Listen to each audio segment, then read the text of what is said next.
সামনেই দামোদর মাস আগত। এই দামোদর মাস হল একটি বিশেষ মাস। এই মাসে ভগবান আমাদের বিশেষ বিশেষ কৃপা করে।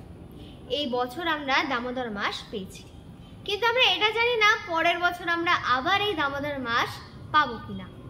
কারণ এই জীবন হচ্ছে অনিশ্চিত। তাই এই সুযোগের সৎ ব্যবহার আমাদের করা উচিত। আমাদের সকলের উচিত এই দামোদর মাস উদযাপন করার।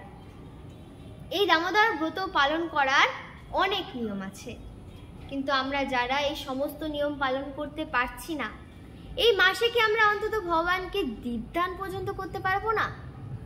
আমরা যদি ভগবানকে দীপদান করি, ভগবানের দৃষ্টি সর্বপ্রথম আমাদের দিকেই পড়বে।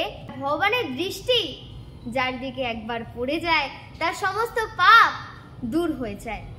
এই দীপদানের মাহাত্ম্যে বলা হচ্ছে যে একটি ইঁদুর তার অজ্ঞাত সারে এই দীপদানের ফল লাভ করে বৈকুণ্ঠ ধাম প্রাপ্ত হয়েছিল। তাই আমরা যদি এই দীপ দান করি তাহলে আমরা অবশ্যই ভগবানের প্রিয় হয়ে উঠতে পারবো। আর তাই সকলের উচিত এই দামোদর মাস পালন করা। আর যারা আমিষ আহার করেন, আপনারা চেষ্টা করবেন এই দামোদর মাসে নিরামিষ আহার করার। হরে কৃষ্ণা, হরি বল। আপনারা সকলে মহা আনন্দে এই দামোদর মাস উদযাপন করুন।